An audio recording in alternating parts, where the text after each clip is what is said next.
শ্রী শ্রী ঠাকুর অনুকূলচন্দ্রের চরণে প্রণাম, শ্রী শ্রী বড়মার চরণে প্রণাম, আচার্যদেব শ্রী শ্রী দাদার চরণে প্রণাম, বর্তমান আচার্যদেব দাদার চরণে প্রণাম জানিয়ে আমার শুরু আজকের। নমস্কার বন্ধুরা, আমার চ্যানেলে স্বাগত। আজকে দেখতে পাচ্ছেন একটা গাড়ি এসে থামলো।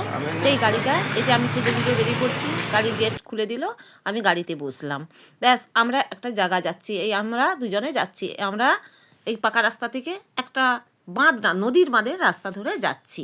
যেতে যেতে দেখুন বাঁশ গাছ, এটা আমাদের বড় কাঁসাই, কংসাবতী নদী সেই খড়গপুর থেকে বয়ে বয়ে বয়ে বয়ে আসছে। এটা হচ্ছে বড় কাঁসাই বলে। এই রাস্তা ধরে যাচ্ছি আমরা, কেশপুর থানায় এখন আমরা যাচ্ছি। এই একটা আবার নদী বাঁধ থেকে মাঠের রাস্তা ধরলাম, ঢালাই রাস্তায় আমরা যাচ্ছি। যে আমরা যাব, আমরা অনেকেই আছি গাড়িতে, আমরা অনেকেই আছি। এই যে এসে আমাদের থেমে গেল, এটা বিশ্বনাথপুর বাজারে রামকৃষ্ণ জুয়েলারি দোকানে। এই দেখুন, এটা আমাদের আত্মীয় বাড়ি, আমাদের ভাগ্নি জামাইয়ের বাড়ি। সেখানে আজকে একটা অনুষ্ঠান আছে, সেই অনুষ্ঠানটা আমরা দেখাবো। আমরা অনুকূল ঠাকুরের শিষ্য, তাই আমরা সেজে গুজে সবাই এসছে, তাহলে সেটা আমরা দেখাবো।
মাকে বলছে, তুমি কি পেতে চাও? না, আমি কোনো কিছুই আমি পেতে চাই না। তোমার কিচ্ছু দরকার নেই? বলছে না, আমার কিছুই দরকার নেই।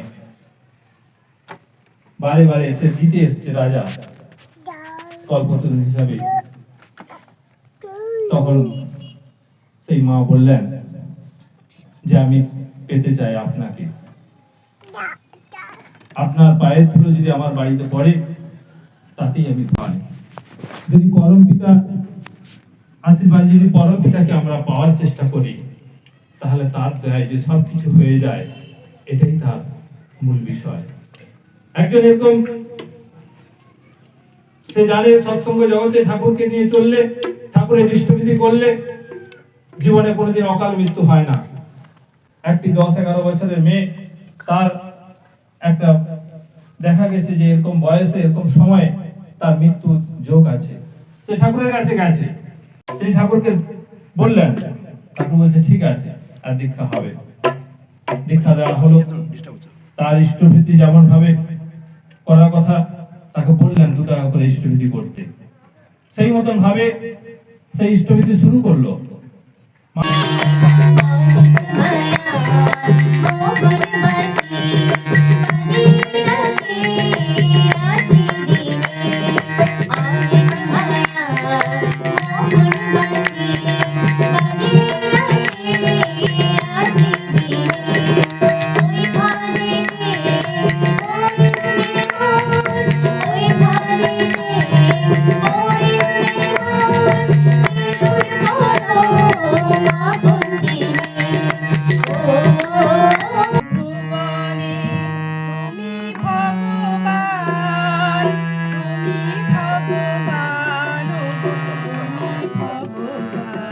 তাহলে বন্ধুরা, আমরা প্রথমেই বলেছি যে আমরা সৎসঙ্গে এসেছি। এই দেখুন কি সুন্দর করে প্রদীপে বেশ ফুল দিয়ে সাজানো হয়েছে।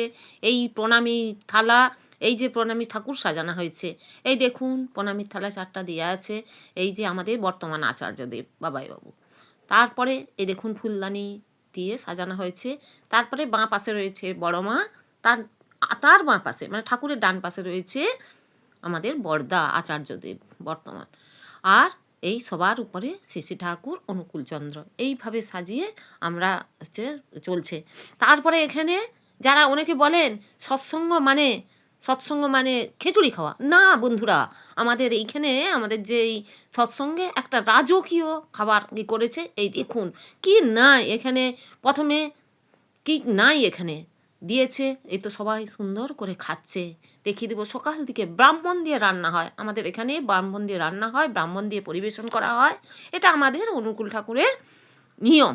এই দেখুন যেখানে রান্না হয়েছে, এই তো ডাল পলোয়া, এই যে রানী খুব হাসছে, হ্যাঁ বলছে বাহ, দেখে খুশি হয়েছে, ক্যামেরা করছো, বলছে বাহ এরাও খুব খুশি হয়েছে, এরা ব্রাহ্মণ।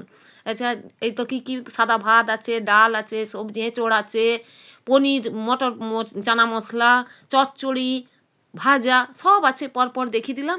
এই দেখুন বেগুনিও আছে। এবার কি কি দেওয়া হচ্ছে, খাওয়া হচ্ছে, খাওয়াটা আমরা দেখাবো। প্রথমে যে বলছিলাম না, প্রার্থনা দিয়ে শুরু হয়েছে, ইষ্ট প্রসঙ্গ হয়েছে, গান হয়েছে, বাজনা হয়েছে, কীর্তন হয়েছে, সব হয়েছে, শেষে খাওয়া।